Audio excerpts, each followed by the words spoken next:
Professor Damodaran, welcome. Thank you so much for being here today with us. My first question will obviously be, what were your key insights from your session? Well, the key insight was there are ways by which one can take policy decisions which are objective, balanced, and helpful for technology. This was a broad takeaway. Okay. When you speak of regulation, a major concern with Web3 has always been, as far as our government is concerned, that the core essence of Web 3.0 is decentralization. Do you think that is something that can be managed going forward in the coming years?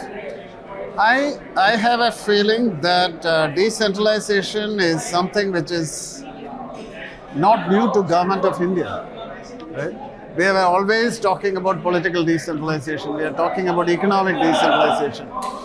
Now, what's the difference that blockchain brings in? Blockchain just says that there's a technology which makes it possible. Right? The only concern that governments have is whether the technology is like a black box. Will it prohibit people from having a look at what's happening? That concern is genuine. Okay. And now the industry is much more open to disclosures than it used to be when it began, the entire debate began. So I feel while there are concerns about decentralization on the part of governments, those concerns are going down partly because industry themselves are coming around to the view that decentralization shall not be a black box. We need disclosures. And government on its part feels that a lot of things which are being done in a centralized fashion could be done better in a decentralized fashion, including development works in rural areas. Okay. Security is a big aspect in everything, but that's also true when we talk about Web 3.0. That's true. Do you believe that regulation can bolster that aspect? It can. How so? Regulation can bolster security in the sense that the country's national security is concerned. Obviously, it lies within the domain of the government, right?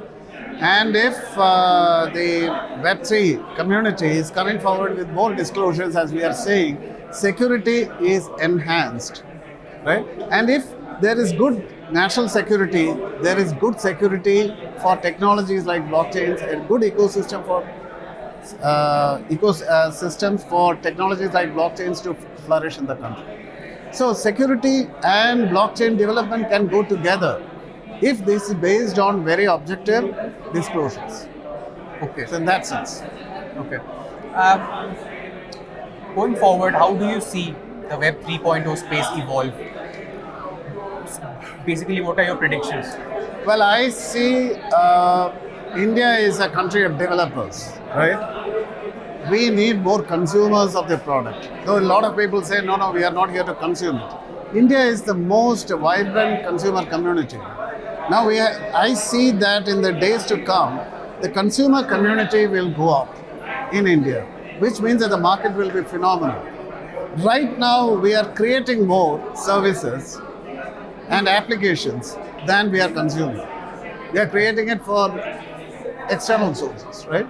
Now, with the domestic market increasing, India will be one of the most vibrant economies in Web3, provided it is regulated well and in a balanced way. All right. Last question. How long till we see actual tangible results of Web 3.2 applications? Well, Web 3.0 is already happening. You look at the websites, number of web pages coming. The tangible results will come when there's a critical mass of companies shifting to Web 3. And that is not very far away. It's not far away at all. Because Web 3 has very interesting development applications. In fact, I would say that in the 5 to 6 months, next few months, if there is a policy on Web 3, you can see how much of public systems will be supported by Web 3. And just imagine it happening in India, such a vast country with a lot of diversity. I see that in the next 1 year, we will be on the space, provided we have a good policy in place. So the future is bright for Web 3.2 in India. That's what I feel. I'm sanguine about it. Okay.